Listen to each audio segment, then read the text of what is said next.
Good evening, everybody. This is Omar Serrato with the Tilted Lawyer podcast. I am off camera because my camera's not working, and that's just fine by me. Nobody needs to see me, but I'm joined by the legendary Kassidy O'Connell, and we are here to review the I call him, it's the Alec Murdaugh series on Hulu. That the true crime case that captivated a nation. A couple of years ago, I covered it on my channel. Kassidy covered it in depth on her channel. Not only did she cover it, but she was there in person while it was happening. And I didn't go to the murder trial.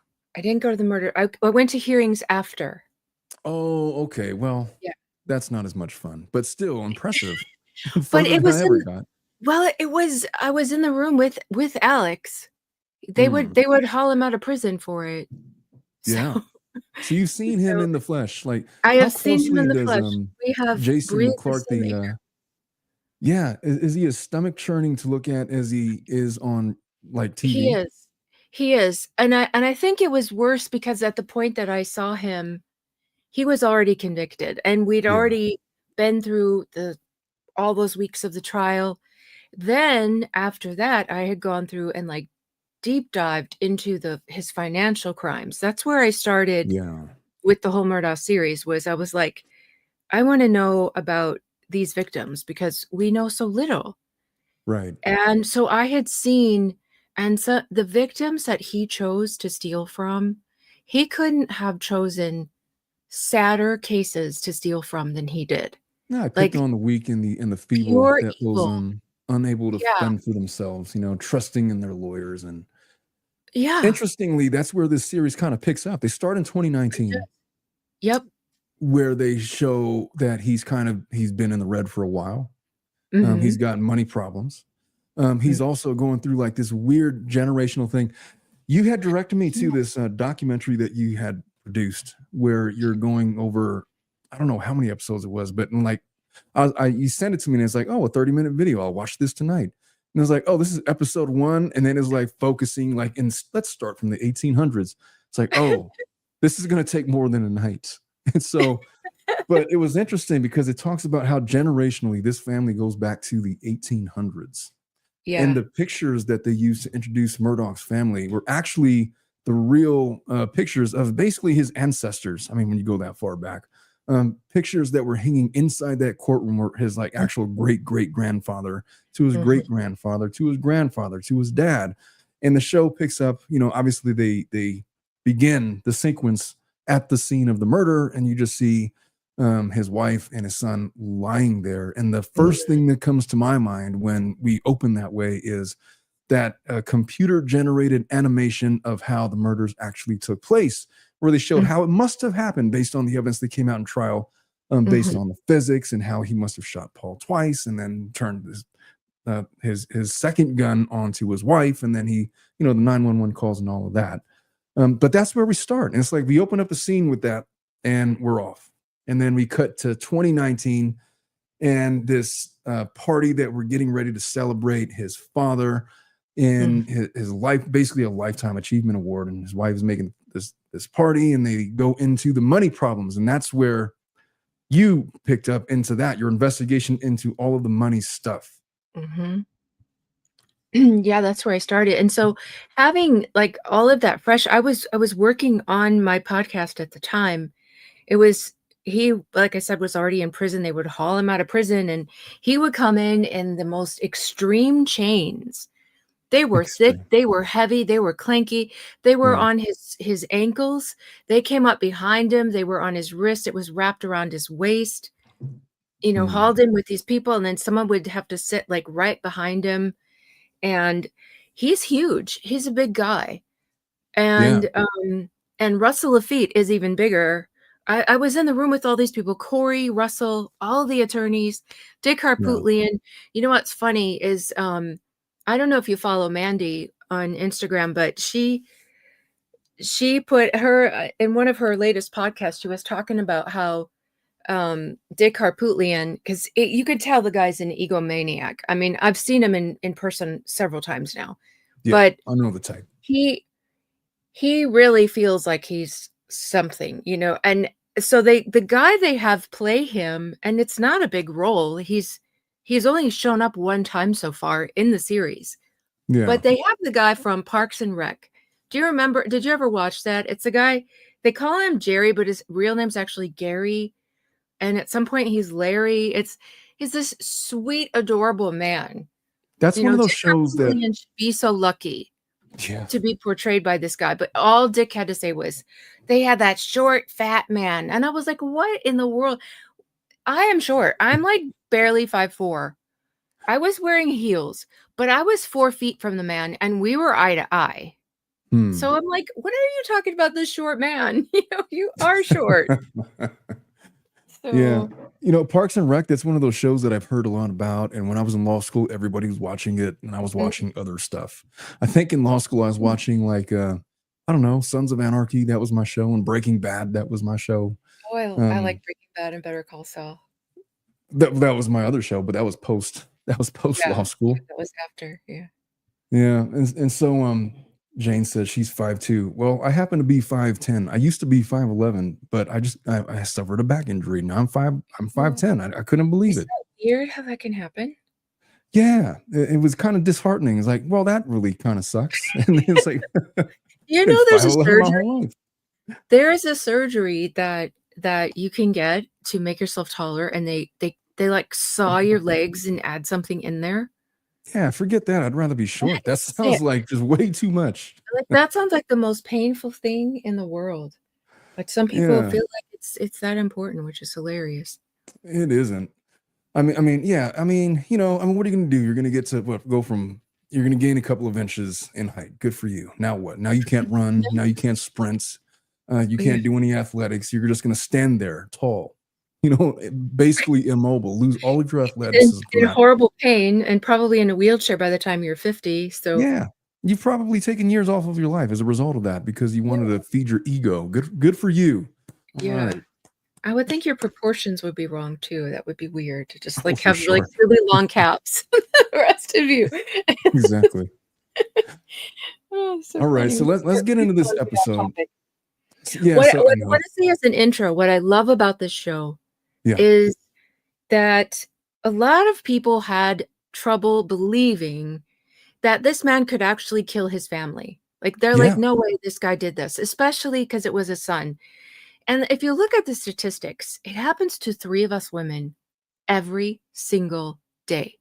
Yeah. It's actually gone up. It's like 3 point something this past year.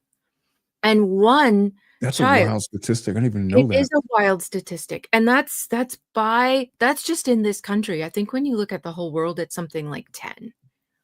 Yeah. But kids is like 1 a day, or it was. Just these past few weeks, I've read so many stories of kids being ended by their parents, and it's insane. And I don't know what kind of hole they have their heads in that they don't see this on the news like I do. Yeah. That they still think it's too hard to believe. They also criticized Creighton, who I met him. I've been at one of his music concerts, and then I've seen him, of course, in the hearings. Right. But I have his autograph. But anyway, he explained the gathering storm. And if you're like me and you've got a really good imagination, you can imagine this stuff. You can look at a situation, okay, this happened, and in your mind, like, because for me, when I see something absolutely crazy, I can't really rest on it until I've sorted out why and how that happened. Yeah. So it's easy for me to take this information and be like, yeah, this is totally it. But for some people, they can't do that. And so they just thought, oh, that just doesn't make any sense. How would that help? What would that do? But this series, from the first episode, is showing that gathering storm develop. With every little, you see that they play a certain kind of like music. It's not really like music. It's more like a sound effect. And they show his face, and you see it happen like each episode. Something just adds to it and adds to it. And he gets more agitated. That got him to that point of desperation. Can we talk about how That's amazing an actor Jason Clarke is for a oh minute. goodness. Oh my goodness. He gained So, 40 pounds to play this. Have you heard him speak in real life? well, I've only heard him speak like in the roles that he plays. Like the last time I saw Jason Clarke, he was playing Jerry West in that basketball movie about the Lakers, which Do he you know portrayed. Go Um, ahead.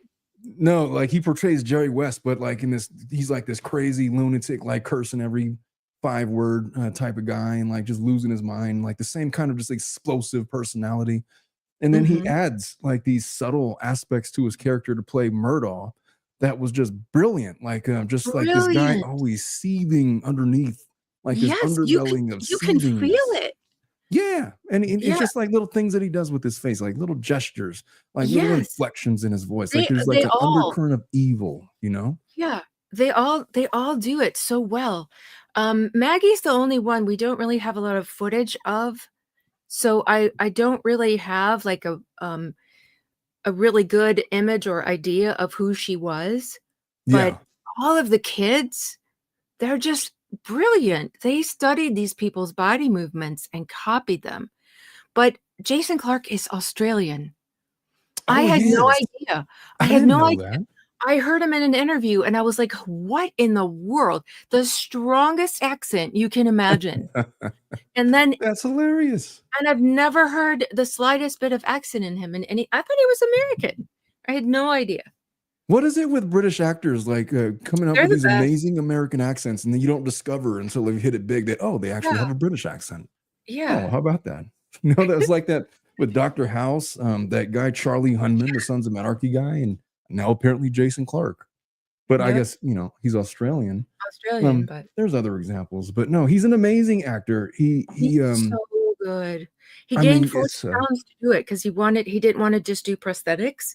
He wanted yeah. it to be legit, Well, and you can't really differentiate him between like the real guy. Like I he know. I'm becomes at that Alec point now. Murdaugh. Yeah, Yeah. yeah. And so, anyway, so we open up with a scene, right? And Mhm. they start out with him. He's in the courtroom, and it was just brilliant foreshadowing because we know how the story ends, and there no everybody knows how the story ends. That's going to watch this show. They start off with the murder scene, and then they go straight into him in the courtroom in this big settlement, and then he has like this very foreboding, foreshadowing quote. Basically, what did it go? It was even though you don't want to pay the bill, it doesn't Yes. mean the bill isn't due. Do. It's like, Yep. and then there was a pause. And then he's basically asking the jury, I'm asking you guys for money. You know, and he's giving the whole emotional speech about how Mhm. this man will never be able to play with his children again. He'll never be able to be at her wedding. And, you know, the whole thing, that the closing argument. And the effect of that was twofold. Number one, Alec Murdaugh was, he was an amazing trial attorney. You can't take that away from him. He had amazing results in court, Yeah, they regardless of said what he you could think. work himself up into tears. Yeah, which tracks because he did at trial in his criminal trial. I mean, the Mm, whole when it would have put on the whole display about how he would never do such a thing to his son, and like the tears and snot running down his face, and like it's not. Oh my no, gosh. disgusting, like purposefully not like wiping his face. Like, dude, like get a tissue or something. What's wrong with you? I think they said a juror handed him a tissue at one point. They're not really Man, supposed to do that, but he was just they were very probably grossed theatrical, you out. know. I Yeah, know. I mean, I was grossed out. I mean, you're sitting there and you're watching him, and it's for the theatrics of it all. And yep. that's the hallmark of a good trial attorney is they know how to turn on the theatrics. It becomes very much not so much about the facts, but in how you could perform and manipulate the emotions. And Alec Murdaugh, if he was anything, was a master manipulator. And then Absolutely. they clue you in to he's got these money problems, and they take you in behind the scenes to these settlement discussions that are going on at the firm, and they got this conference call, and they say that look, we're going to offer 600,000 or whatever, and Alec is like, whatever, we're ready to go to trial. And then Alec's dad is in there, who's about to get awarded this lifetime achievement award, and says that, look, we're going to play this whole thing. We're going to say 800. You're going to say 650. Why don't we just settle Yeah. it at 750? And then he's like, yeah, that's doable. We're going to do that. And I was like, I'm not doing that. And he's protesting, but he's got like several attorneys in there saying, hey, that's not a bad settlement. You got some issues with your case. And the person that is framing that is his brother, Randy, I think his name was. Yeah, I got pictures of this, what you're talking about. Oh, do it. Yeah, tell me what you want me to put up. I can't well, one is the opening bit, but that's Slide a one. video. So, and then two, the two, you see him standing in court. Those are all just pictures. Slides.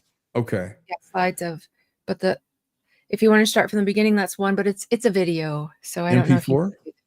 Mm-hmm. I'll do the video. Hey, whatever happens, happens. We're calling this a trial run for this series of podcasts. So we're learning as we go. So this is your series starts off with the night of the murders, and that is phone call. Oh, did it? What's happening? Oh, I didn't know. I just started pressing buttons. I'm just gonna let it play. Oh, okay. Yeah, kind of. Now famous phone call that I could recite in my sleep, where Alex calls 911 to report finding his family that drizzly hot summer night. Let's just take a moment to appreciate how well Jason Clarke plays his role. Not just him, but the entire cast really. But let's compare his phone call to Alex's phone call.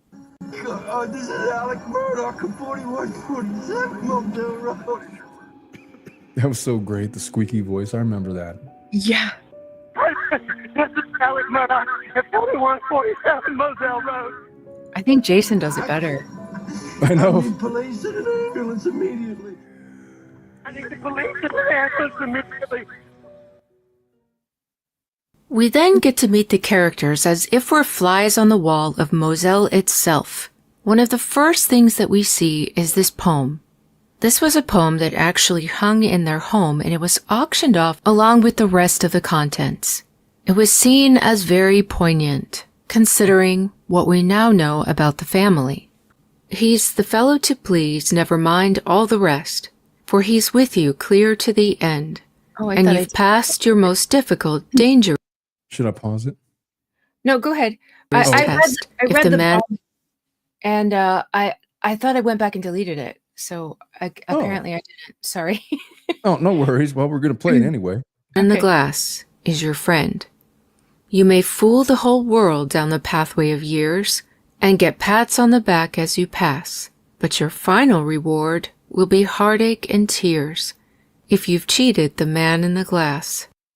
There was one item that kind of caught our eye. It's a poem called The Man in the Glass. It's a kind of a long poem, but it's basically about how you can fool the world, but not yourself. And the last line is, your final reward will be heartache and tears if you cheated the man in the glass. So kind of an interesting poem to be hanging up in the Murdaugh family home. And we did actually run into a woman who is a historian for Hampton County and actually very close friends with the Murdaugh family. We asked her about it, and she says she thinks it came from Buster Murdaugh, so Alex's grandfather.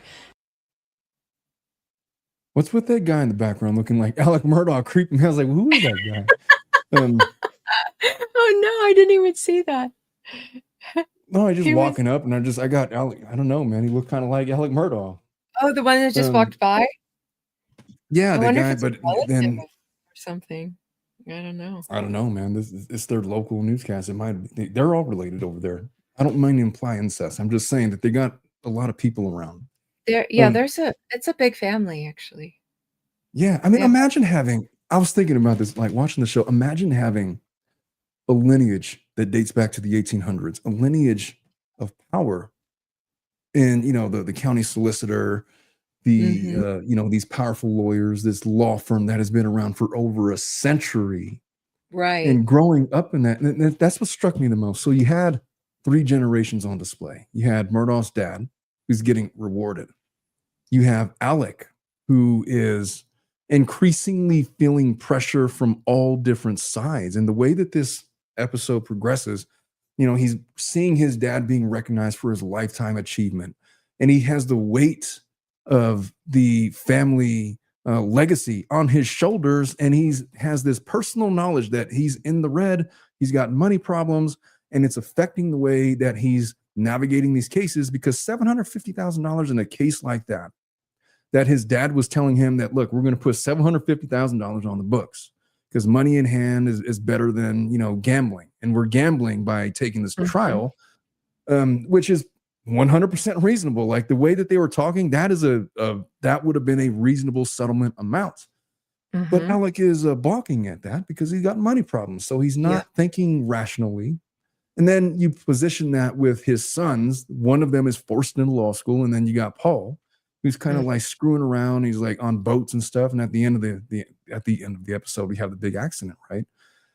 I could not imagine the pressure of being in that family. I could never imagine like pressuring one of my children to follow in my footsteps as a lawyer. And then you must, just giving them that weight. And so just like that generational pressure to maintain the family name. Yep. And you got these pictures hanging in the courtroom and everybody knows the Murdaugh name. There. Yeah. That must have been enormous. Yeah. And then and they do so good at portraying that because the dad is getting older, he's getting sick. And Alex is sensing that. And it was actually Alex's grandpa, the one they called the original Buster, that bailed Alex out all the time. And he had died already. So, and now his dad was getting, he was getting to a place where he had nowhere to run when he got in trouble. Right. Yeah. And that's, so we start there, and then there's some other giveaways in this in the scene. Like they're doing like the whole skeet shooting thing with friends at the beginning of the show, and then there's more on the video that goes through. I can't remember. Oh, should I keep on? I'll put it back on the thing. That's going to be one of the many items that people are going to have the chance to bid on, and we'll keep you updated. We get a glimpse at what they called the playroom. It was filled with guns that were often left laying around the house, in their trucks, in their ATVs, and sometimes just left outside, which led to some of them disappearing. We first meet Maggie outside collecting flowers that turns out to be for bouquets that she's making for an oyster roast that she's planning in honor of her father-in-law Randolph Murdaugh III, who's about to be awarded South Carolina's biggest honor, the Order of the Palmetto. While she's doing this, Alex is out with some of his buddies practicing shooting. In this scene, it's who they call Bruce, but we know him as Russell Lafitte. His name had to be changed because at the time this was being written, he had been convicted, but had that conviction overturned pending a new trial, and has since then pleaded guilty. But out of an abundance of caution, they had changed his name. And also Alex's brother, John Marvin. Alex makes a very interesting statement at this moment that helps us understand his character a little bit better. He said it's only cheating if you get caught. Brilliant. We learn a little more about what goes on inside the house. They're watching the morning news where it's announced about the honor that Alex's father's going to receive. And they stress how there have been generations of Murdaugh solicitors that help. And those pictures, that's like his actual relatives. Like those are the actual people. I'm pretty sure. No, it's not the actual people, but it looks like their same pose. Like the guy in the middle, that's Buster, and he is really sitting there with the cigar. Oh. In the picture. Yeah, I've got the actual picture somewhere. I thought, that's what I thought, because I saw in your documentary thing the picture of the guy on the left, like the original. Yeah, that guy's the real picture. Very similar looking. Oh, so it's not the same. Well, no, it's not the actual guys. Well, never mind then. I will refrain from making assumptions. How about that? But they're posed just like them.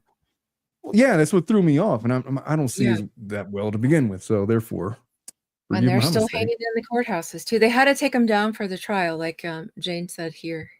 Yeah, I'm gonna let the video keep playing. Helps us to understand the dynamics of this family. We see Gloria scurrying around in the background, keeping the house going.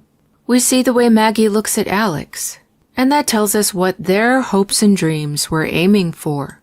We also learn from this that Gloria is the one who notices that Paul hasn't come home overnight.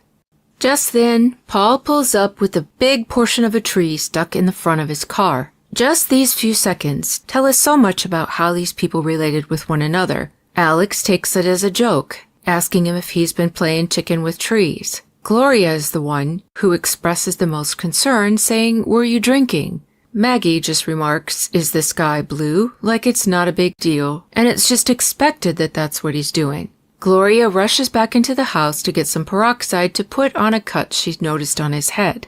Maggie gets a stern look and says, "You," and you think she's going to chastise him, but it turns out she simply says, "I'm glad you're okay." And then we see how the selfish part of Alex's personality most likely echoed in his family life. As much as he likes to pretend that he was a great, loving family man, a person who does the things that Alex did is ruled by selfishness, and that usually shows up in other parts of life. Apparently, the gun that Alex was out shooting with his friend and his brother is one that he was supposed to break in with Paul. Paul asks him, "You still want to try that new rifle later?" And he says, "I took it out for a spin this morning with Bruce and John Marvin." And as he drives off, we see one of many very well acted, contemplative looks that Johnny Berchtold does so well. Every episode, in the opening sequence at the very end, has some sort of shape come through the green. It has some sort of significance with that episode. And this time, it's a deer. That's it. And then for 2, they're all just slides in the order of the show. That, like you were talking about the court scene, you could like put that up and as you talk about it, so people can see. So there's slides. Not everybody has Hulu, and so not everybody has seen it. So I just was trying to think of like what we might talk about, and then. Well, this first slide, this is the courtroom scene. Yeah. Where he's in there and he's kind of just doing his thing. And then Jason Clarke is giving this brilliant closing argument summation. I mean, brilliant for like the way that this portrayed. It's like he's telling them the whole thing, and then he's coming off. He's very, here's what I noticed. He's very comfortable in the courtroom. Mm-hmm. He's very theatric in the courtroom. He's very dramatic in his speech. Like the thing where he talked about, "I got to be honest with you, I'm asking you guys for money." Mm-hmm. Because, and to be honest with you, is money going to really cover it? Is this guy ever going to do? And he's doing that whole thing, right? That's straight out of the Jerry Spence School for Trial Lawyers, just basically trying to portray Alec Murdaugh as he was a brilliant trial attorney. He's very skilled, and this is him kind of doing his thing. And he's doing it in a case that they're trying to settle, and then they kind of go, I think this is at the settlement, right? Isn't this the guy that played his brother? This is before that. Before that, they're at the office, and what I really liked about this is I've always wondered about Randy, because Randy, he's Randolph the Fourth. He should have been the next in line. Well, he was the favorite son, wasn't he? Well, somehow Alex comes out as the. It's weird because Randy is the namesake. He's the firstborn. He's the heir, but you don't hear about him. He's just very, very quiet. Right. And so I always wondered, like, what is it about this guy? But you know what really, really got to me is that they did a huge forensic investigation after it was discovered. And Randy was one of the ones that fired Alex, which we end up seeing in the series, but they never found anything on Randy. Yeah.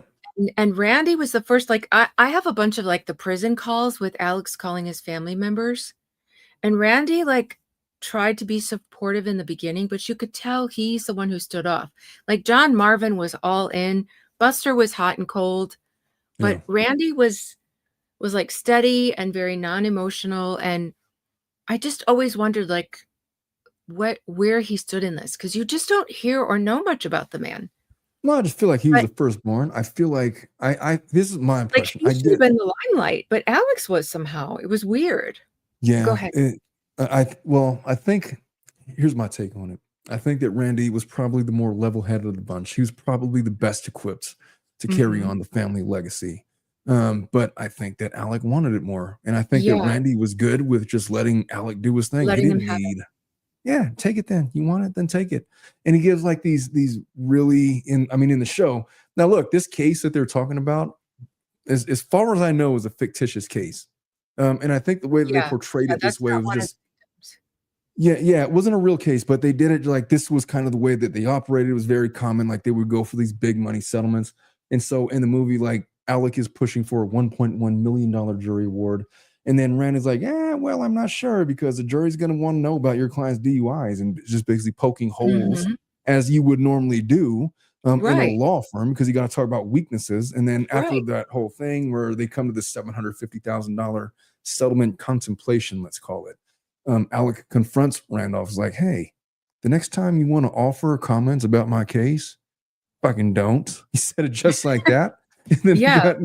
and then Randy just kind of takes it because, you know, I don't know if it's because they were just portraying him that way in the character, like for the show, or if he was really like that. But like you said in the jury calls, like, he's the toughest one to read because he gives off the least clues into what he's really all about.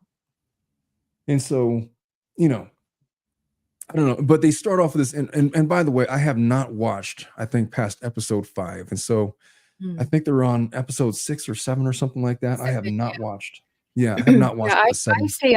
I stay up on Tuesday nights and wait for it to be released. But this Monday, I thought it was Tuesday all day. I don't know why. And I was up, and it was like 2:00, and I'm like, my husband had fallen asleep, and he woke up and he looked, and I go, it's still not on. And he's like, do you know what? He noticed the date, and he's like, it's not on today. I was like, are you kidding me? But yeah, oh, I can't wait. I've watched every episode so many times. It's ridiculous. I try to save them for like when I'm like fully alert and I know that I'm not going to fall asleep. Like Sunday afternoons, I'll watch it with my wife. I don't know, but yeah, I'm only on episode 5. But now that we've restarted this, I'm going to have to rewatch every single episode. I'm basically starting over on account of you. And so, how about that? Well, yay. But let's talk about I'm like I want to talk. already sad that there's only one more left. I don't know what I'm going to do. Oh, well, see, I guess you're just going to have to start over. I think that's the move. I want them to do a season 2. I actually put that in a comment under the one of the creators, Aaron Carr. Yeah. I'm like, could you do a season 2 and like do it the history of the family? Because that would make an amazing season 2, wouldn't it? Well, no, because I was watching your documentary about it. I mean, I don't know if you call it a doc, but it's basically a documentary. Documentary, yeah. Yeah, and going all the way back to the 1800s, that was fascinating to me. Like, it gave me a perspective. Like, wow, the gravity of living life as a Murdaugh. Like, imagine being an unsuccessful Murdaugh, which like puts us like, that's how Paul must have felt. The pressure. Yeah, exactly. He was like the wild kid, getting in trouble and doing all this and that. And I just cannot imagine the pressure that he must have been under, given that he didn't really have anything going for him like his older brother. Like, his older brother gets into law school, and then he gets kicked out of law school, but they're going to take care of it for him. And he's expected to do all these things. Alex spent like $60,000 and it didn't work. If my kid gets kicked out of law school, I'm not spending $60,000. I'll tell you that much. Yeah, there's prison calls about it. It's so weird.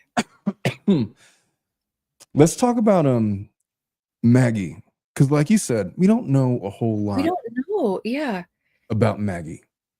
Well, Valerie Bauerlein, she's from the Wall Street Journal, and she wrote a book. One of my favorites. Like, I have two top favorites that wrote about this, and hers is The Devil at His Elbow. And she said that she interviewed, and she was able to interview so many people because of being in the Wall Street Journal, and also she was there every day of the trial. She's been in the documentaries, so she has access to people that will speak to her. So she got a lot of like really good interview stuff.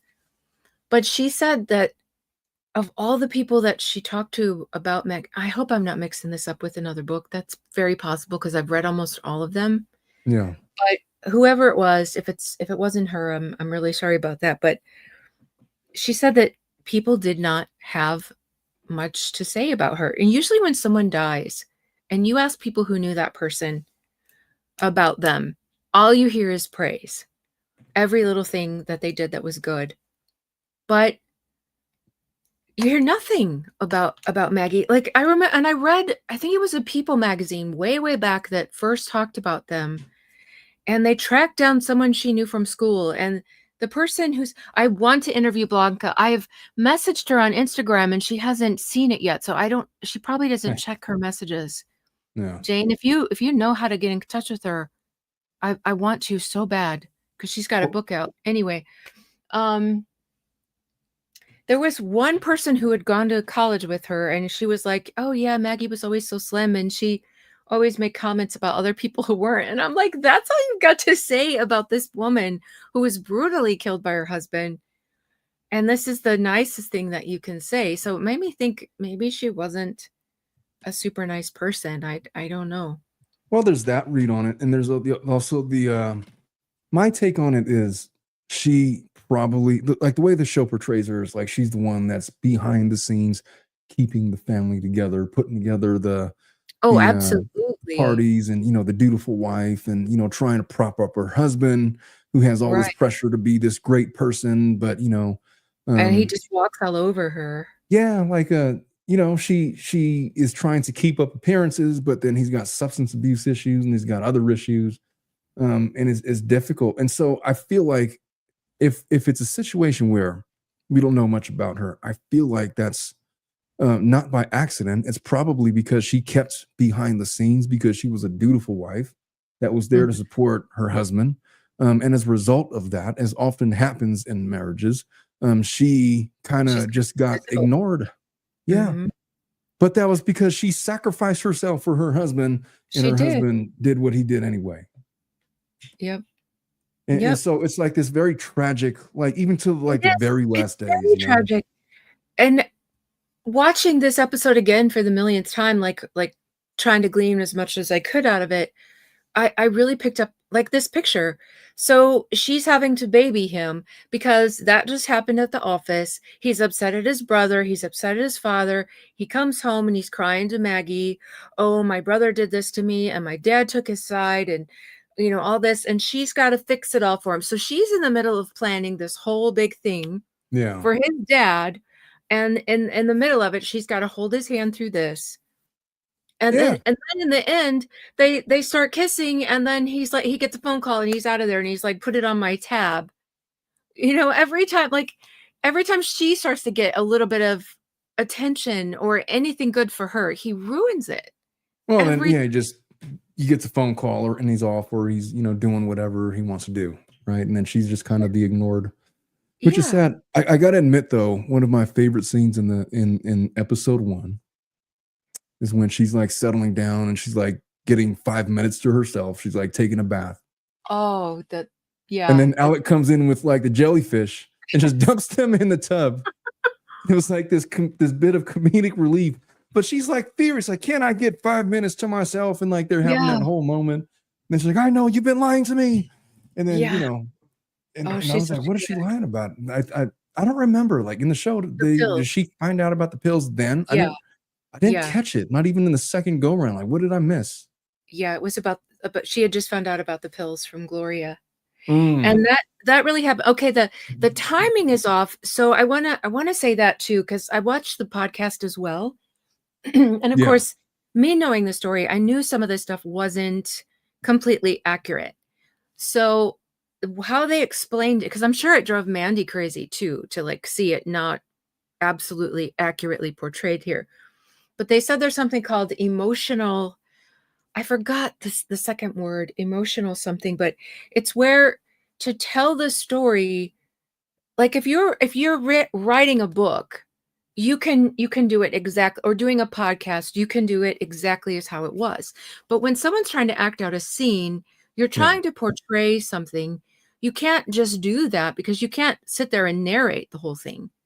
Right. But so what they had to do was take a little bit of um liberty with it. So, for example, while all this is happening, actually, Gloria has already passed away by like a year, and it's already Blanca there. But the thing is that they want to come across is how close Paul and Gloria were. She was like his mother, and Yeah. Alex takes such he gets so offended by that. By that being said, like I remember in court, he's like, their mother and I raised them. He did not like that being said. But Gloria was there since, I don't know if she was there before Paul was born, if she was there just for Buster or when she came, but Paul was an infant when she was there. And so and she was the caretaker his entire life. So they were super close. And that's what they wanted to come across. Like Paul carried Gloria's picture in his wallet. And that's the only picture he had in his wallet was Gloria. And then he had Mallory's picture in his truck, according to Blanca, the housekeeper, when this all happened. But in order to do that, like nothing big was happening that they could have really had Gloria in to show that relationship, but they wanted to give Gloria that time, the screen time. So they made her live a year longer. And so while this is all going on, she's the one there so that you can get a sense of who she was, what she was to the family, and especially what she was to Paul. Yeah. So, but it is true. So, and like all this, the boat crash didn't happen the day of the Palmetto. They have to squish things together. And so that's what they did. But Gloria did find those pills, and they were, the three of them, Maggie, Gloria, and Paul, were always looking at, they called Paul the little detective, because he was always finding the pills and telling his mom about it and that kind of stuff. And that became, a thorn in the side of Alec. Oh, absolutely. I'm sure Alex hated that. Yeah. And, getting found out by Gloria and Paul, I'm sure that didn't make him feel great about all of those things. Paul, I mean, he's a fascinating character to me, because he doesn't have much going for him. He's just this problem child kid. Yep. He's getting in drunken accidents. He has like these conversations with his mom about, getting in trouble and things like that. At the end of it, at the boat ride, he's just like trying to escape. He's trying to find some kind of escape. Like he's very much portrayed as like this kid that, his brother is going off to law school. His dad is this, in his mind, this big deal, even though he didn't probably have any clue that the walls of the castle were falling down. His grandfather is like a legend. His great-grandfather is a legend. His great-great-grandfather started this law firm that has lasted, for over 100 years. Where does he fit in all of this? Right. And so you see him smoking and drinking with his friends and, doing public karaoke with these country songs that I've never heard of, but, just trying to get lost of. That long neck song. Oh my goodness, the music. Let's talk about the music. I love the music. I'm not a fan of country music. I gotta be honest, but I could see like how if I lived over there.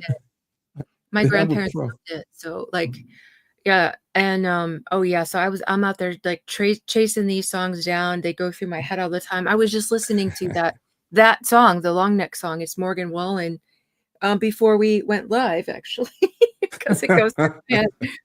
But well, I could see like where it could be, like it would be catchy. Like if I was a young boy and I was like out with my friends, I'd probably dig that song too if I lived over there. Yeah. It's just it's not really in my bag. And I've got a lot of relatives down there because my grandparents moved down there. They retired. So I love the South. But and here's the thing. Several people who are around. That's the thing. A lot of people have spoken, and Mandy's got good connections with people. People trust her, and then like the housekeepers knew all the secrets, and they had relatives and friends, and they said that these boys were little kids, and they would go open the fridge and get themselves a beer. And I was just reading about like if kids are drinking alcohol like that, they literally get brain damage. Yeah. And so this was just the life they had. And nobody was telling them no. No, ever. Right. The way they grew up is outrageous. And they're trying to make sense of their place in the world alongside all of that while giving themselves alcohol-induced brain damage. Go figure that they'd be a little screwed up. Buster, they portray him. He's supposed to be the golden child, right? Yep. He gets accepted at University of South Carolina law. He's supposed to be following in the family footsteps, and Alex is like super proud of him, like giving him hugs and telling him he's going to be this and that. Oh, no, that was Paul, isn't it? And he did it. He's talking about Buster here, and you could see Paul's face like, well, what am I? Where do I fit in? Exactly. Yeah. Now Buster, he really did attend South Carolina, but he was later expelled for Yep. plagiarizing stuff in law school. And in the show, like in subsequent episodes, I know that they try to talk about how they tried to take care of it or whatever. They don't really, I haven't gotten too far in the narrative, but I don't think that they ever got him out of that, did they? Like he was actually expelled. Yeah, he was expelled. And in the show, I think the latest episode, he tells his dad he wants to go back, but in the prison phone calls, it's Alex pushing and pushing and pushing. Like every time he talks to the kid, he's talking about that. And before he went to jail, he had paid someone $60,000 to help him, to try to help him get in there.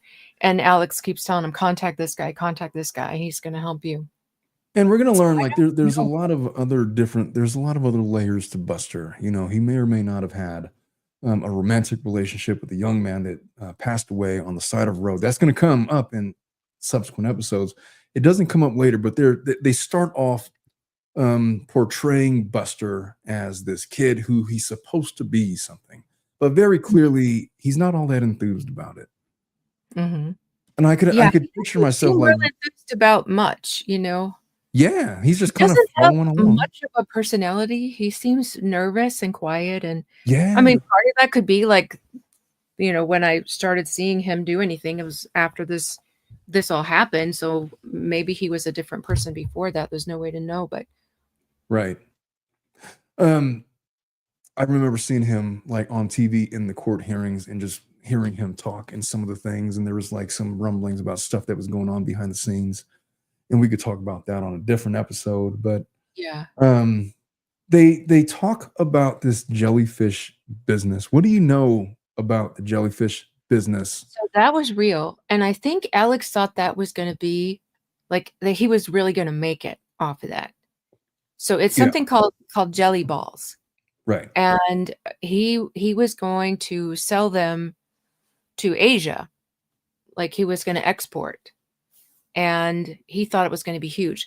So I think Alex and his grandpa Buster. Buster is the most colorful of all of the Murdaughs. I've done so many episodes on Buster in my documentary. This guy was a monster. He was not a good guy. He was a horrible guy. But you know, they were always trying to make it in this way or that way, and they had all this land, and I honestly think like people had thought that maybe he got this land because he was gonna sell drugs, because the guy he bought Moselle from had been involved in things like that. But this was, and he didn't know what he was doing, so he buys this and he's going to do this jelly ball business, but he's not a disciplined man. He's not going to be there to like from the ground up make it work. He doesn't know how to do it. He doesn't have that kind of commitment to do it. He's off stealing money, so it ends up failing really bad. And so he bought all this useless swampland, and so I think that's what, because it was a big part of his life. It was another big failure that he had.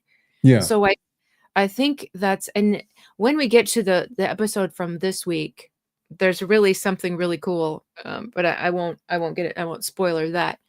But yeah, that was a real business that he thought was going to be something amazing, and it just failed.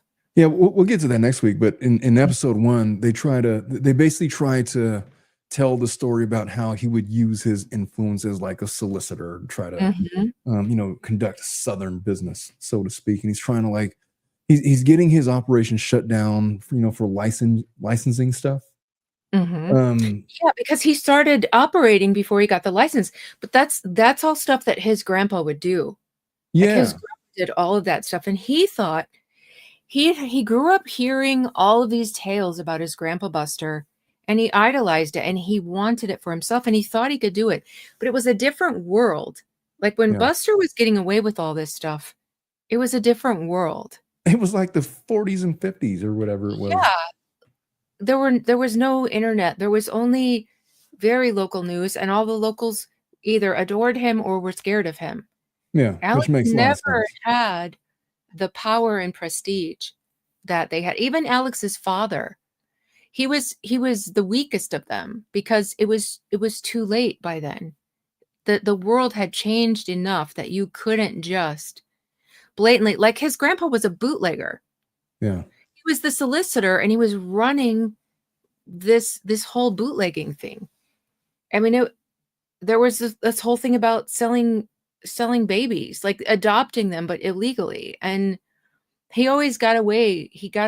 Other people went to prison, got caught, their lives ruined, but he got away with absolutely everything. And I really think that Alex grew up hearing his grandpa brag about all the things that he did, seeing the kind of respect that his grandpa got. And I think he thought he could be another Buster, but he just didn't realize that life was over. Yeah, it's like the Wild West. It wasn't that thing. It wasn't that way anymore. And the way they portrayed it was brilliant. Like, you got this guy, he looked like a kid. He looked like he was about 25 years old, and he's like enforcing the licensure issue. And the producers, they admitted this was like a dramatic exaggeration. Like, it didn't really go down this way, but it was just to portray like this is how he tried to conduct business, use his position to influence things. Yeah, exactly. And that happened a lot. And I don't think this guy I don't think this guy I think this is a made up name, but this is kind of how it went. And we'll see him so the guy comes and shuts him down here, and then we're going to see where that goes from there. It did, Gelth. It did. They got the babies. In this case, they got the babies from Florida because it was easier to do it out of state. Yeah. And but yeah, it did happen a lot of places. And it was international as well. It was a crazy stuff. International baby trading. That's nuts. Yeah. Yeah. But at least back then it was for people who really wanted to adopt a child to like have a child and raise and love. Like nowadays it's for sick stuff. Oh, I'm sure. Well, yeah, I'm sure it was all well intentioned. But even if it was well intentioned, like there were, if it's illegal, it's it's illegal. And then they were like had like these even if it wasn't for sick stuff, it was like for like maybe religious purposes or like these moral compasses that want to impose. But I just got done listening to a podcast about how they were forcing teenage folks who had gotten pregnant to don't get an abortion, but here you're going to put this baby up for adoption, and they would house like these teenage mothers and force them into. That's what a lot of those babies were. They were from teen moms who had no choice. Some of them didn't want to give their babies up, but they weren't given a choice. All in the name of religion. Go figure. That still went on in Ireland into the 70s. Yeah. That was going on back in the late 90s, early 2000s. As recently as that. I'm sure that there's others, but that's the latest one that I could recall reading about. Yeah. This scene here is her talking to her sister. I should have gotten the sister in it, but it was kind of hard. So Alex had cheated on her, and he buys her this beautiful little diamond tennis bracelet, and the sister's questioning her about that and asking, have you forgiven him? And she's like, oh, we're stronger for it. But her face and voice belie her words, because you can tell that she's still very much not okay. Yeah. But she's telling herself that because I think she thought, she'd worked so hard, given up her entire life to see this man succeed, and her kids were almost raised, but not quite. They were like college age and stuff. They, weren't set up in the world yet. And the glory that she thought, she was watching the dad get this palmetto honor, and she's like, oh, that's going to be you one day. Like she was ready to start reaping her rewards of all the sacrifice she'd done. And so that's what she was holding on to, because she didn't have an identity anymore. This was her whole identity was being Mrs. Murdaugh. Yeah, and that's why, like, when we go looking for information on what she was like, we don't know, because she was the invisible. That's all she was. She was Mrs. Murdaugh. And I'll tell you what. So, like, I know that in real life, the affair had happened like 15 years prior. Yeah, it wasn't just a year before. Yeah, they were trying to tell a story about like how like all of these things had gone on, and like it was all leading up to a thing. Because the reality was like they were getting divorced. Like she was planning on divorcing him at the time when everything happened. Like there was all kinds of stuff going on. There was the opioid addiction. I'm sure there was a lot of other stuff under her car seat. Like she wasn't wearing it. Right, but they're trying to do their best in 8 episodes to tell the story. Right. And then in subsequent episodes, there's this hilarious episode where Murdaugh is going off like to like this club. I forgot where they're at. They're on vacation somewhere, and it's like going off by himself to the club with young folks. And he's trying to hit on some like 20-year-old whatever. And she's like, "Oh my Yeah, God, be in lost." the Bahamas. Yeah. He could do that in South Carolina, but get him out of there where nobody knows who he is. He's just a fat, pink, middle-aged man. He's just a weird old guy. He's like, "What are you doing here? Like, Yeah, do you he's need like, something?" I think you're in the wrong place. That was hilarious. No, he didn't stop with other women, Jane. Yeah, there was there's a well, I'll save that because it does come up in a later episode. But I love the food there. I love seafood, and these oyster roasts are delicious. I had some while I was there. Absolutely delicious. And this picture, look at that. Doesn't that look amazing? No, that looks real. Yes, it Really does. good. And so I have pictures. This was from a restaurant in Beaufort I ate at after one of the hearings, because one of the hearings I was at was in Beaufort.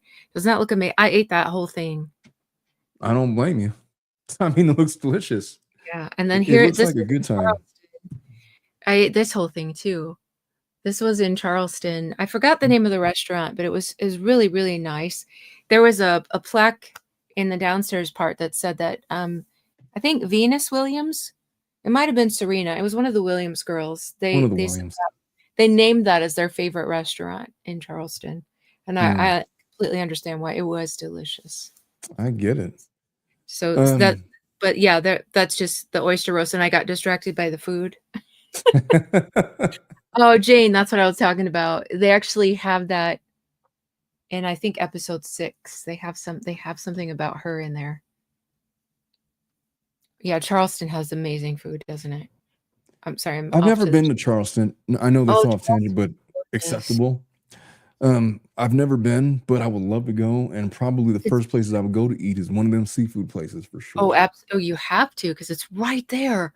It's so pretty. You can walk along the water, and there's dolphins like come right up to it. And there's like little dolphin boat tours and stuff. Yeah, I have some of my ancestors on my mom's side are from there, like way back. Not anybody I knew.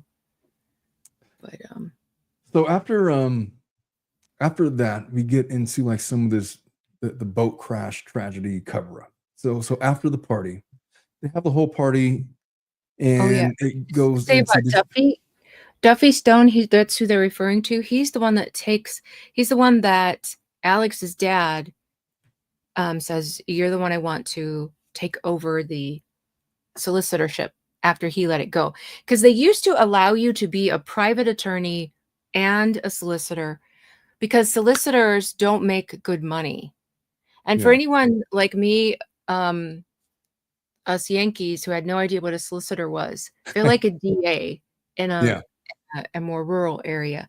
So, but they don't make a lot of money. And so they could have a private practice, and that's where they'd make all their money. And then they stopped allowing it. And so that's why Alex didn't want it. I don't know why Randy didn't want it, but the dad let it go too. And so Duffy, I just wanted to point that name out because he ends up in the boat crash stuff in real life later. But this was too what you were talking about. So the guy, and that was fictitious, but it just shows how they maneuvered. So that guy who shut down his jelly ball thing, so here's what he does. At the oyster roast, the governor is there. And so he hauls the governor over to meet this guy and introduces him. And then he's like, he says in front of the guy so we can hear him, he says to the governor, he has future state director written all over him, doesn't he? And it kind of, the guy's so excited to meet the governor, and then he's like impressed by the whole thing. And then pretty soon he's back in business. So anyway, sorry. I just wanted to catch up. I was trying to get to what you were talking about in the pictures. No, that's good. Like these slides that you have are really good. I like the slide idea. Yeah, I think we should keep those for future episodes. Yeah. I think if I just do the slides, it's better than doing the video. Yeah, it's less cumbersome, and it's we can kind of talk over it, and it keeps us. It's like bullet points. I like it. you know. Yeah, and then you can let me know throughout the week if there's like when you watch episode 2, let me know if there's like something specific from there that you want me to screenshot, Yeah, and I think what I'll we get should do, a screenshot. like, I will just send you my screenshots, and then we'll try to, like, work them in, and maybe we'll have, like, Oh, matching okay, yeah. screenshots, you Yeah, know what I maybe you mean? can get better ones. Yeah, So well, I don't know if they'll be better. There'll be other screenshots, like, they'll so yeah, we could do that, and then I'll put them in chronological order, and then we've got them. So this is the when they get the call that the other guy wants to settle. You were talking about this earlier. Yes. And it's 350,000 less. Alex wanted the 1.1 million, Yeah. and it ends up being, what is it, 750 or something like that. And 750, yeah. yeah, and he's like, Alex is mad, but they do get big settlements there. It's crazy. Like the cost of living and the average salary is not really high there. Like property is so cheap, so much cheaper than here, but Yeah. they get bigger settlements there than a lot of big cities do because of the situation that they got set up. And it was his ancestors, especially his grandpa, that made that happen. Like that jury it's one of the judicial hellholes, it's called. And the Hampton jury is feared. Those people will award huge amounts. And he knew that. So it's in the documents about the Gloria Satterfield when she fell on his stairs, and he sued he had Corey sue his insurance company. It's Yeah. in the paper. I have the files here behind me, of those insurance guys talking about the fearsome Hampton juries and how they're just better give him what he asked for, the maximum they can give, because if it goes to a trial, it's going to be even worse. Like they're literally having that conversation. Yeah. And then in the midst of that, like it struck me that Alex's dad, Randolph, he's like, look, because he pulls him aside, he pulls Alec aside and is like, dude, what's the deal? He's like, look, this is my case, this is my client. I'm not settling for 750, whatever. This is my case. And he's like, I ain't some podunk juror, son. Yeah. Yeah. I'm getting ready to retire. We're putting 750 grand on the books and you're just going to let it be. He says something to that effect. And I'm hanging it up. And it was brilliant. It was because logically, that's the right move. But it just shows like it's like the beginning of Alec beginning to become unhinged. Like he has an agenda separate from the family business. And it's like the first, I don't know if it's the first signs, but it's like it is definitely a sign or a red flag that he might not be altogether on the up and up, even with his own family. And it was an important scene to see just for that. He's starting to step out of bounds a little bit. And a lot of that has to do with desperation. The situation. Yep. And that's what I love about this. It really shows the state of mind he was in and what that gathering storm looked like. Yeah. And so now, like the people who couldn't, without vivid imaginations that just heard Creighton speak, now they can actually see, they can watch it happening. It was really coming from so many places. Yeah. And so after this scene, there's the actual party. There's Randolph's celebration. He's giving speeches, and then there's a toast, and then there's everybody just kind of like it's like this weird social climbing event. You could just kind of tell like the network that was going on. It's just kind of the way that things were run over there, and the way that they would get ahead. Good old there. boy system. It really was. Maggie's trying to get Randolph to show Alex more love. Like there's that whole scene where she's trying to say, hey, go. Yeah, and he's like, what did he say? And she's like, he sent his wife to go patch things up for him. It was crazy. and then all she wants is a dance, and he just leaves her on the dance floor again. Yeah, sorry, gotta go. Yeah. And then there's the Paul versus Buster. We got to talk about the fight, man. Like just the way that whole thing. I don't know. I've never fought with my brother that way. Like in like this public thing, like this knockdown, drag out, like we're just were getting in a tussle in front of all of these people, but that's, they portray. I don't know if that actually ever happened or Yeah, not. I would Did you love ever to know. find that out? Yeah, I can see the two of them like getting into it like that. If for no other reason that Paul was kind of a little bit unhinged, Yeah, and he would yeah, do things for attention. Buster seemed like more inclined to keep things straight on the up and narrow or whatever. But Paul, trying to find his place in the family, would be the one to step out of line, if for no other reason than he wants the attention. So he draws yeah, attention to himself. And in the scene, it's this drunken shouting match. The parents are breaking it up. It's like this visual of a family that's supposed to be perfect to everybody on the outside, but it is falling apart. yes. And what did you think about that scene? Yeah, and it was one that left me wondering. And Mandy is friends with some of these people, not friends with them, but like Morgan comes and talks to her. And Yeah. then she's good friends with Mark Tinsley, who was the attorney for all of these kids except for Connor. So they know a lot of things. Also, Morgan has come and been on several documentaries, and she's told a lot of stories of things that Maggie told her.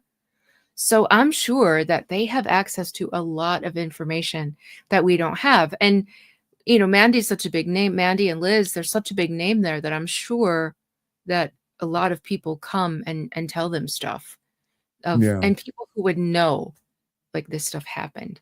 But Blanca, the housekeeper, she's got a book coming out, and I can't wait to read that, because Good for her, man. she was in that house. Yeah, we love Blanca. I feel like Blanca won that trial. Blanca and Shelley, like those two, their testimony, some of my favorite testimony of the whole trial. Yeah, I mean, Blanca had it down. Like, no, I know that he wouldn't have put his shirt right there. That's nonsense. She just had it all down pat. Yeah. What I found brilliant, because like we're getting like to the end of the episode here, where we're getting into like the crash and stuff, like the last 10 minutes of the episode. But what I love about this episode is that it perfectly frames why such a thing would happen. Because like you said at the very beginning of this show, is that people don't understand, like, why would he murder his wife and son? Mm-hmm. And then you just have like the context of it all. He's failing financially. He's got the pressure of a 150-year-old family legacy on his shoulders, that is in danger of cratering because he doesn't have it together. His wife is getting ready to leave him. Buster is not all he's cracked up to be. He doesn't even want to be a lawyer. Paul is over here getting into boat crashes and, causing more chaos that he's having to deal with on top of everything else. It's all this, like, I don't want to call it a cesspool. It's just like, it's leading up to an explosion of what eventually happened. And it was starting all like back in 2018, 2019, going into 2021, where you could see where somebody that was on the fringes of sanity, such as Murdaugh, would just lose his shit. And maybe in his in the midst of his opioid addiction, perhaps in the depths of his own despair, he felt like, yeah, it's completely logical. We're just going to get rid of Paul. I'm going to get rid of Maddie, and that will just cure everything, and it'll somehow be able to right itself. But you start to see like where it started to make sense for a guy that was clearly his sanity was deteriorating openly. This episode sets all that up perfectly in just a way that I had never considered before. When you put it all like that, it kind of makes sense. What do you think about that? What do you think about that? Oh, absolutely. That's the thing. Well, I loved hearing Creighton, and he made his little PowerPoint presentation, which, always captures my heart, and went through the whole gathering storm. And I thankfully have a very good imagination. Like, I could see this whole movie in my head through what, just listening to him. But I really feel like it does. Like, right here is Gloria presenting the pills, that was going to be a big problem. Here's Paul, always the one winning. Oh, there's the Long Neck song in the background. I could see the lyrics showing there. He's winning every drinking contest, and there's literal pictures and video of him doing this. Yeah. They wouldn't just drink it through the top. They'd poke a hole in it and gulp it down, and he was always the one to win. And then he's turning into Timmy, and then here's that scene. Oh, it's my favorite scene. I know, the jellyfish scene.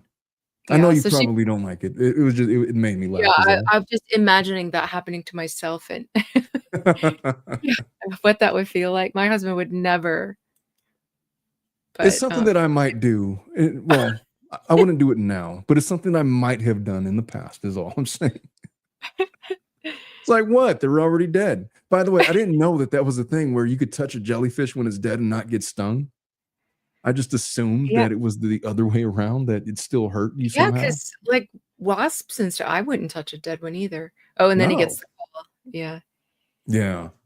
It's like, oh, poor Maggie. You know, at first it made me laugh, and then you could just tell, like, she was having a moment, man. She really needed some peace and quiet, and Alec is over there screwing around. I felt for her in that moment. Yeah. And then this scene, did you ever see the real video of this? This is so much like what really happened. The documentary that came out on Netflix, was it like a year or two ago? I forget when it came out, but they had some of that footage, I recall, of him going in there, and but yeah, going down there to like to shake down people, and Paul is in there and carry on a scene. Gelf, Geith? Is that Geith or Gelf? Omar still hurts like hell if you touch a dead blue bottle. Well, I will not be touching a dead anything. How about that? But he said that it's a dead jellyfish. You can't sting it. I didn't know if that was true or not, and so I wouldn't risk it. I just found it out. I know. I don't want to find out exactly. This kid looks so much like Paul, man. Yeah, he does so good. Yeah, I've seen this actual picture and video of him, and this kid just he embodied him just like Jason Clarke did. I know the actors are so good in this scene. Now, I don't know much about the dad, but I'd imagine that's what Alec's dad would have been like. I mean, I have no other frame of reference. Yeah, I've not seen video really of him. Yeah, I don't think much exists. Like, the only thing we know about him is he was sick on the night that the murders occurred, and well, that was it. And then he died shortly thereafter. But this moment, this was one of the most brilliant Jason Clarke moment. This was the first one that just like chills head to toe when his dad tells him, because Paul called his grandpa. Paul didn't call Alex when he had the crash. He called his grandpa, and his grandpa called Alex, and they come down there. And so, he tells him one's still missing, and then you get this, and that music starts, and it's like the gathering storm. It just, just look at that. He's just, you just see it. Look at that. It just sets in. He's like, what? Oh no, I'm screwed. The music swells and stops. Yeah. You did such a good job with that. He's brilliant. No, it was a great scene, but it just, look, he's trying to be somebody. This is my impression of it. He's trying to be like the big guy, but his dad is there. His dad is the one that got the call, and his dad is the one that's in control, and his dad is the voice that everybody is listening to, and he's really just kind of a sideshow, isn't he? Yeah, he recognizes that, and on top of all of that, he's really going to have to deal with the fact that, hey, there is a dead teenager that, well, potentially, for all he knows, there is a missing girl. And if they don't find her, they find her, she turns up dead. That's serious. And on top of everything else that's brewing, that's the face, I guess, that you would make 100%. I get it. It's just brilliant.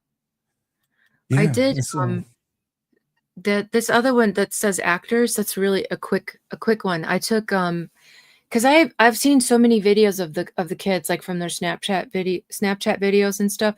Look at the way he walks. Did you see that? And then watch Paul. Like these guys copied everything they could. Like the way he moves. He made sure that everything he did was just like how Paul moved. And then Anthony, the way he does this. And then here's the real Anthony. Like they looked at these things and they copied the movement. I mean, of course he's drunk there, but I will say this. Paul had a hilarious walk. He just looked like he walked like a kid that was like, I mean, I don't know. Yeah. I shouldn't laugh, but he had a funny walk is all I'm going to say. Yeah. Well, he was drunk all the time. Yeah. But they caught it. They caught it. Yeah. Yeah. Do you have any And more? the Connor, the kid in the pink, I missed it. He like shook his head. It was just like how Connor does. Yeah. It was a really good job. The kids don't look, those other kids don't look anything like who they're playing. Like you don't know unless you read the subtitles who they're supposed to be, or somebody says their name. They don't look anything like them, but they copy their movements so well. Did they ever find that girl that disappeared off the boat? I want to say that they did, didn't they? They found her. It took 8 days, but they found her. Not right away, but yeah, they did find her, and they found her in the state that she was in.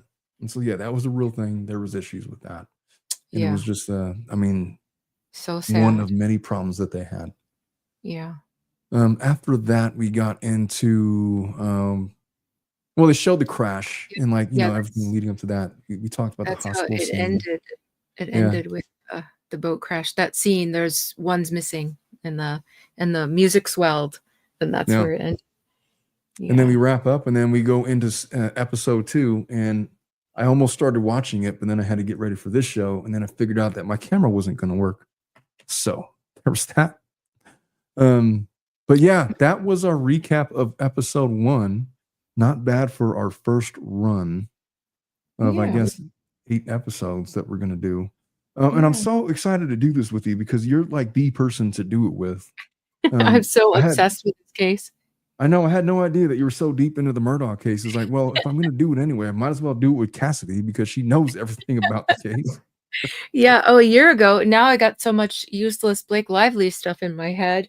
But a year ago, I really would have been on it. I knew I was like an encyclopedia with this stuff, but it's been a while. So I've gotten so caught up in my in the trial that I was doing up in San Francisco that I have fallen off on the line.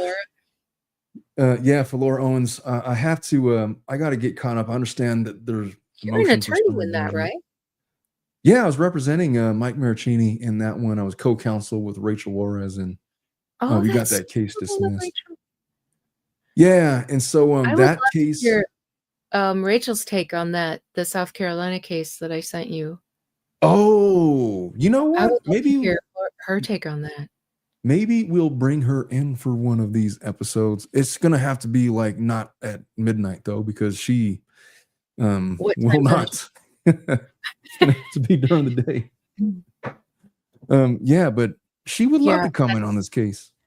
Oh, I would. Yeah. Yeah, that's so sad, Jane. That's Mallory's last video.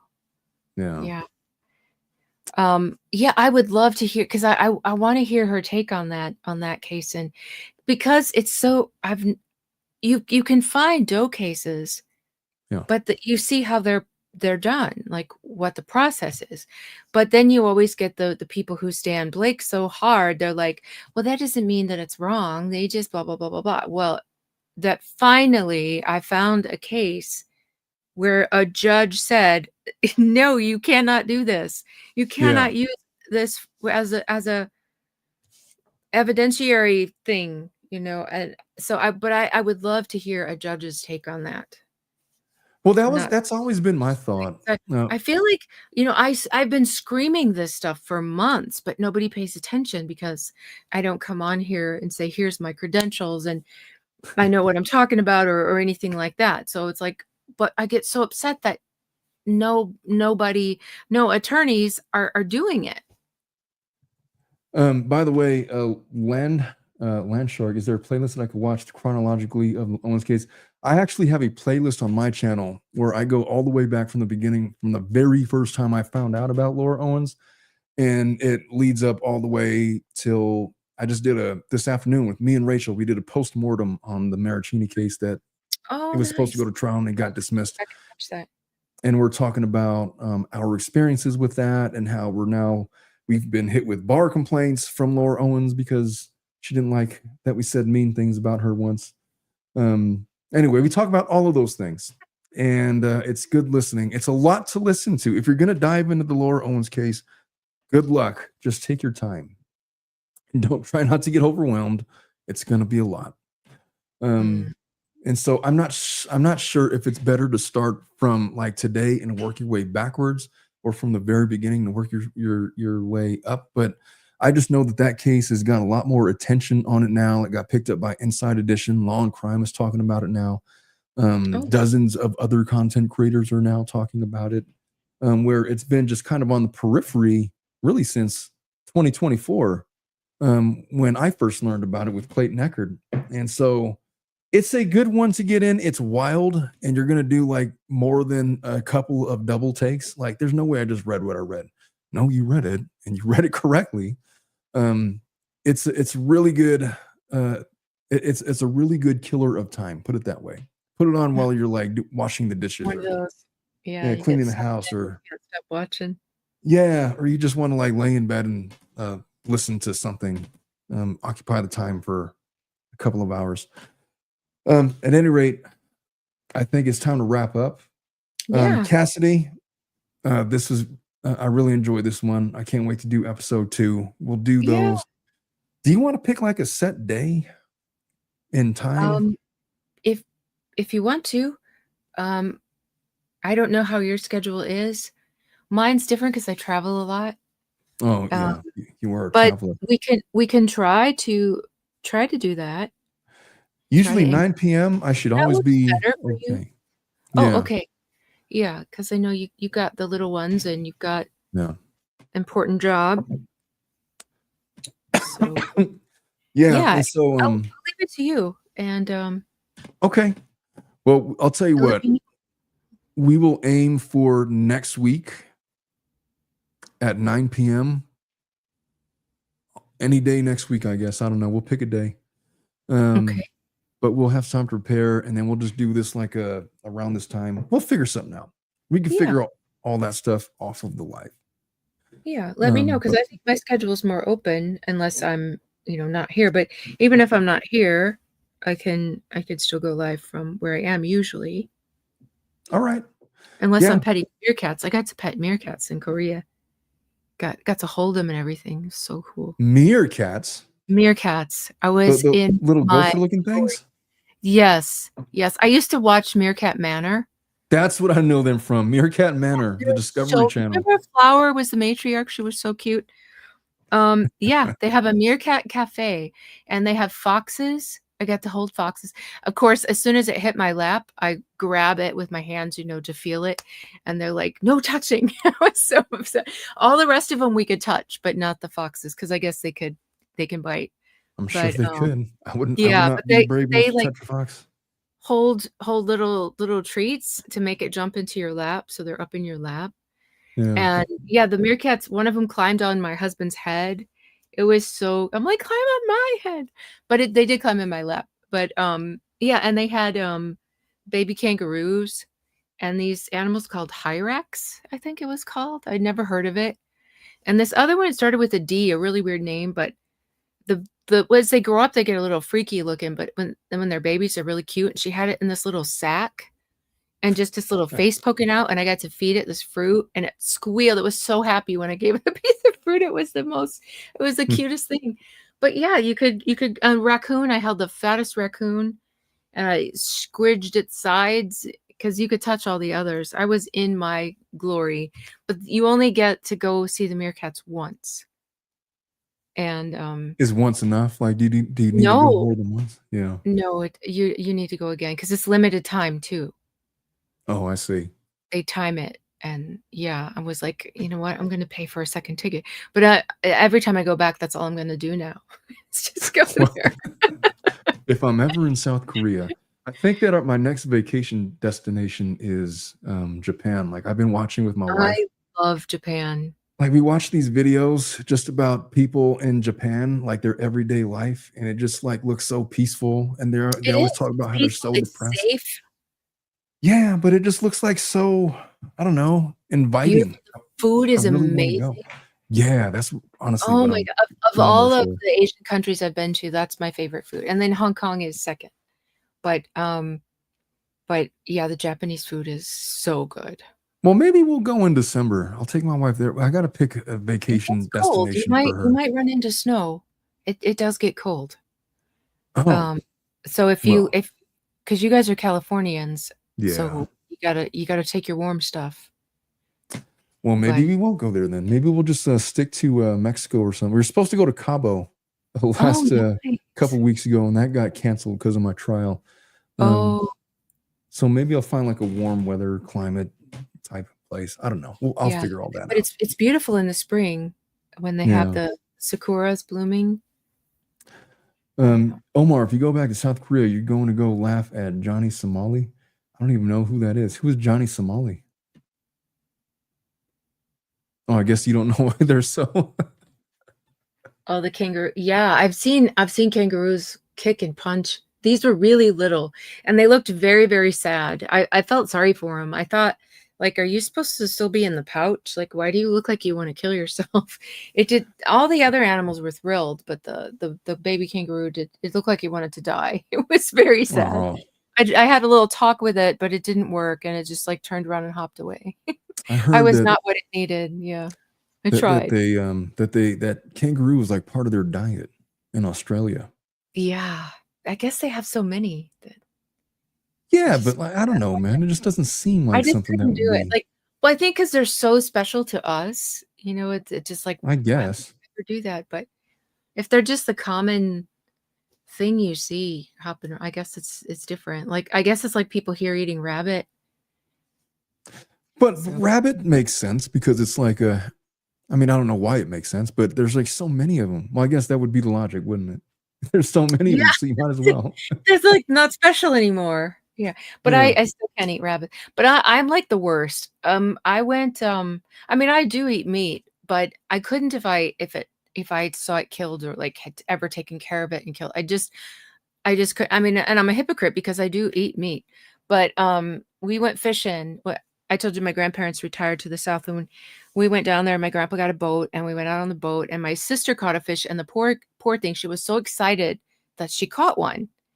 And but I looked at it in the bucket, and I'm like, it's gonna die now.